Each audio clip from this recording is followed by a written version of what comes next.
Good morning and thank you for joining me on Delicious by Debbie. Today I'm making some homemade tomato soup and I've already done a video on that, so I'm not going to repeat that, but I want some homemade bread to go with it. So I'm getting ready to make my recipe for homemade bread. It makes 2 loaves. So first of all, I have a cup of water and a cup of milk, and I put them together, put them in the microwave, and I tested them with my thermometer. You don't want it to be any warmer than 110 degrees or you will ruin the action of the yeast. So the next thing I want to add to that is a scant 2/3 cup of sugar, and you don't have to put that much in. You don't have to put any sugar at all, but I do put that in, or you could use honey. And then also, the other thing that I use in my bread, it helps to activate the yeast, is a little bit of ginger. And again, you don't want very much, but you do want a little bit.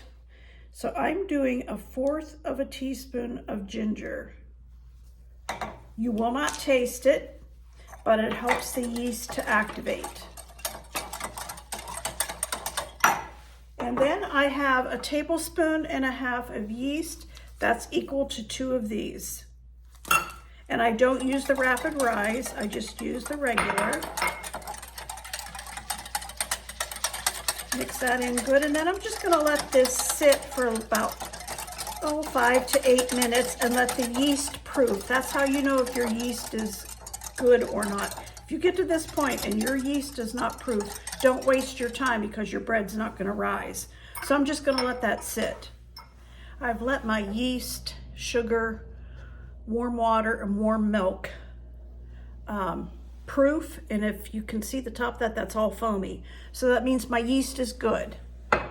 So I'm going to go over here and I'm going to pour that into my mixing bowl.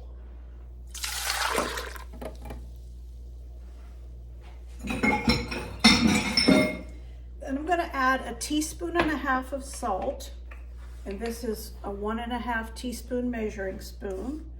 So 1.5 teaspoons of salt. If you're watching your salt, you don't have to put that much in, but you do want some. And then 1/4 cup of oil. I'm using olive oil because that's what I have, but you could use melted coconut oil. Just make sure it's not over 110 degrees. That's your choice. And then I have measured out here 5 cups of all-purpose flour. Mine is King Arthur, but you use whatever you like. And I'm going to put a little bit of that in, and then I'm going to mix it. So I'm going to go ahead and slowly mix this together. This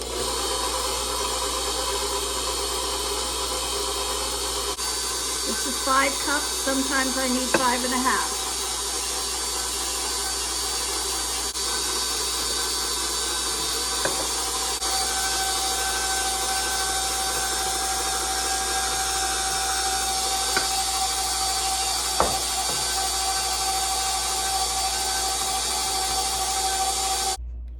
I don't know if you can see that or not, but it's still not pulling away from the bowl. It's still sticking to the sides of the bowl. That was 5 cups of flour, and I usually use 5.5, so I'm gonna go ahead and put the other 1/2 cup in. I usually will do it.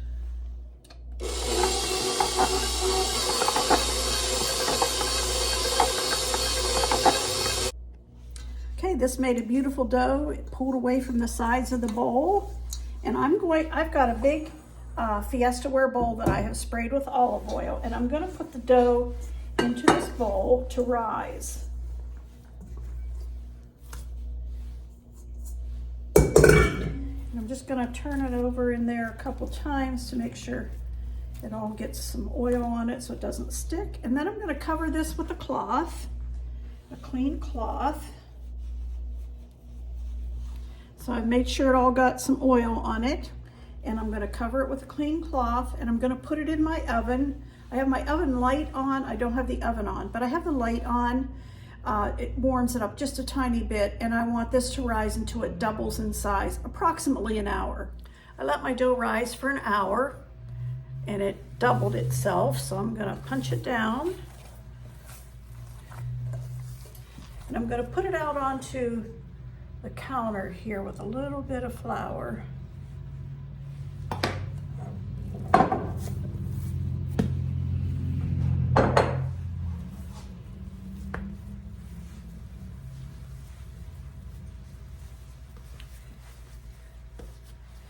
Just gonna knead it a little bit.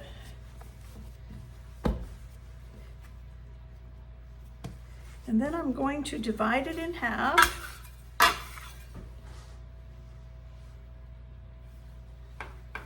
And I'm going to take each half and just form it into a loaf.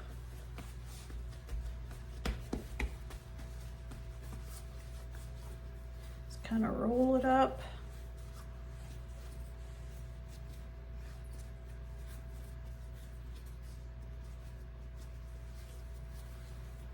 Okay, and I have sprayed an 8.5 by 4.5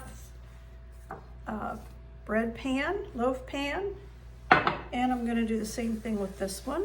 So I'm going to take these over to the stove, set them on top of the stove, and put that towel back over them, and I want them to rise about 1 inch above the pan before I bake them. Okay, I let these rise to about 1 inch above the pans. My oven is preheated to 350, and I'm going to put these in to bake for about 25 minutes. I'll show you them to you when I'm done. Okay, the bread is done. I baked these for 28 minutes. I'm going to take them out of the pan.